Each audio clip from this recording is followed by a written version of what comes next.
All right, good afternoon. My name is Scotty from the Gifford Group, and today we're going to be talking about the house buyout divorce calculator on the giffordgroup.net.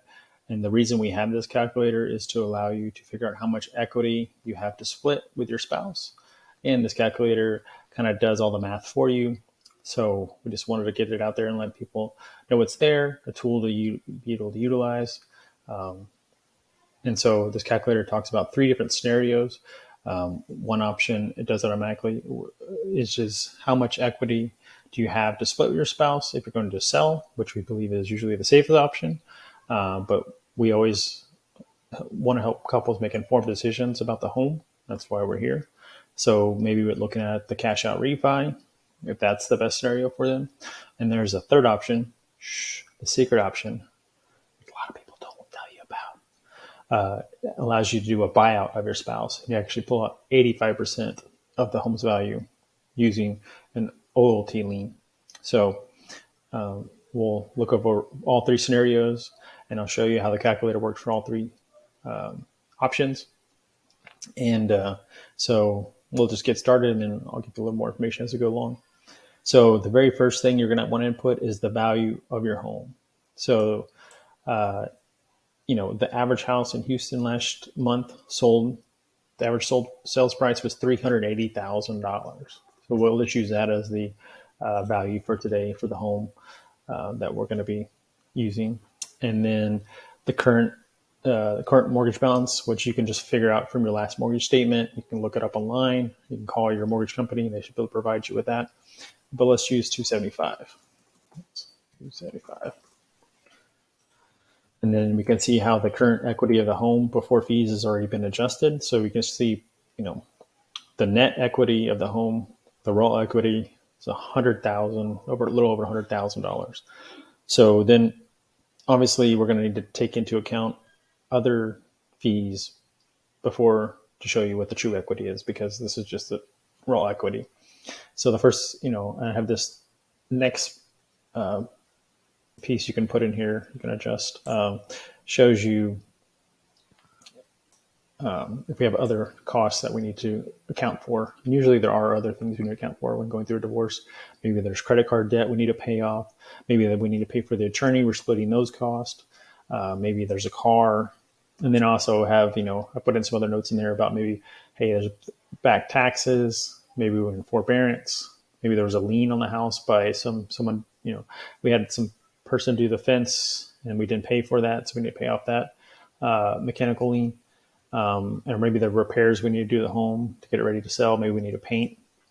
So we want to split those costs as well. So in the situation, let's say we had $5,000 in attorney's fees, and then maybe another $5,000, or $4,000 in credit card that we're going to pay off. So just take that out of the equity at home to start.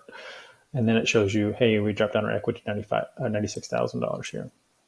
So then, like I say, this is the first situation we're looking to look at, selling the home. So this is usually the least risky option for people. If they're going to sell, allows them to both completely walk away from the home. Usually if it's too big for, it was a family, now we're only going to have one person stay in the home. It's just too much home to deal with. Or maybe it's just the mortgage payment's just too high, so we need to sell the home. For the singles, we're going from dual income down to a single income, and just paying that mortgage, it just doesn't make sense anymore. So we're going to sell the home. In either situation, we at the Gifford Group are going to help you walk through those decisions. So give us a call and reach out to us via the website. So by default, it has 6%, and that 6% fees is going to be based off of the home's value. That's pretty standard industry, 6%. And then I have ability to adjust this. And so I have like 1% in closing cost, it shows. So it automatically, puts that 1% in there. So $26,000 is kind of the fees you can expect if you're going to be selling the home for that was $380,000 value.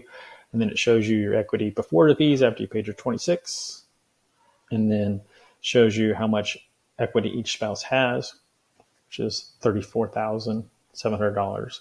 If the couple sold the home and paid their fees, they would each walk away with $34,000.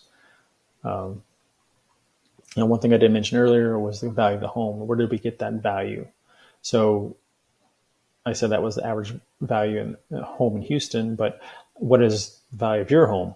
So that's where we can come in. Obviously, as realtors, we can run what was called a comparative market analysis for you, figure out how much it would sell for before you even list it. So we can provide that anywhere for any home in Houston or Houston greater area. We have access to that data to run that CMA. I run the CMAs pretty much every day.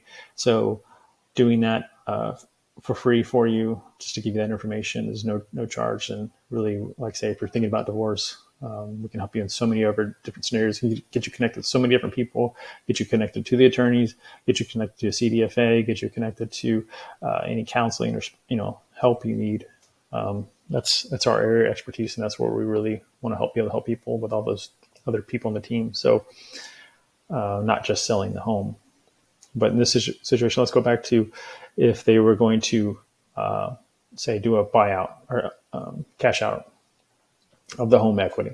So in this scenario, we're going to still use the $380,000 in value. And then the only other fee you need to adjust in here is defaults 3% for the refinance fees. And typically those fees run 3 to 5%. So you can adjust that as you need to. We'll assume at 3%. And those 3% you can expect to pay in refinance because you're going to be doing an appraisal. You're going to do doc preps. You're going to be paying origination points to getting the new fee, the new loan. And those are kind of based off of the value of the home there. So you can see that this is the max amount. If the 80% is based off of the 380, that'll be the 300,000 here.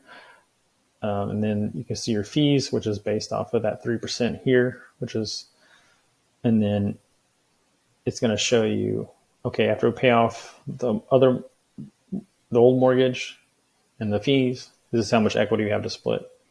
Each spouse will be getting the $4,300 in equity there to split. So not a lot of money to walk away with for the out spouse. And this is what actually happened in my situation when I went through my divorce. We, decided she was going to keep the house. And that was kind of a bad decision for me on my part because I ended up with not very much money. And because at the time I only knew about the 80% cash out refi, and that left me with the money that I had to walk away with to restart my life. Right. So she kept the home. I got a little money and I had to start over. So the third scenario we're going to show you, before we do that, so I have it on here. It says the jumbo limit for loans in Texas. So if you have a loan that's over $510,000, you're going to be in jumbo territory, and so it's going to be a little different. We'll just want to give you that information in there. It's kind of let you know if this loan amount was over $510,000, you're going to be in jumbo limit size, and going to be a little different for you. But so this is the third situation is talking about the pulling out. I actually do a buyout of your spouse using the OLT lien.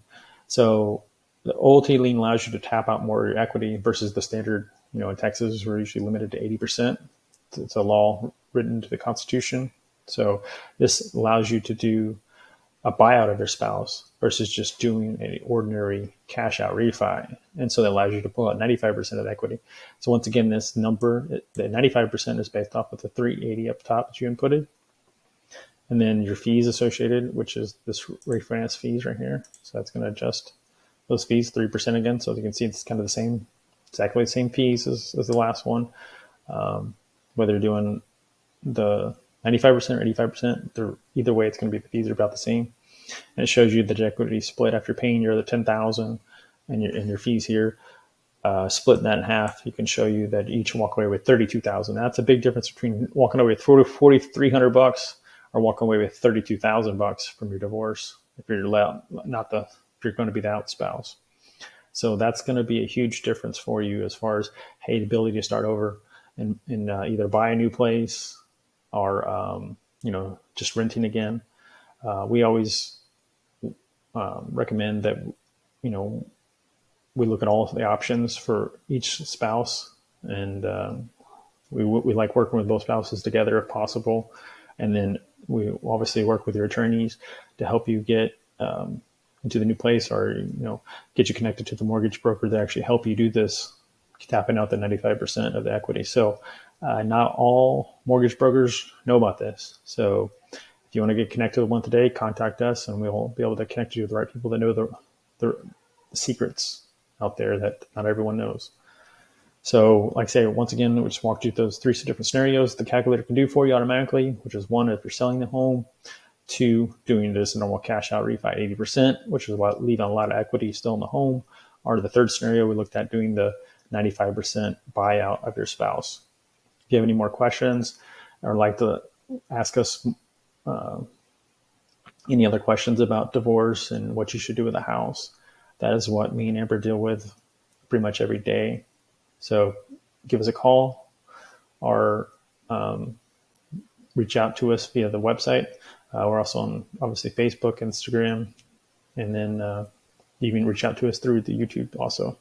But thank you. Talk to you soon.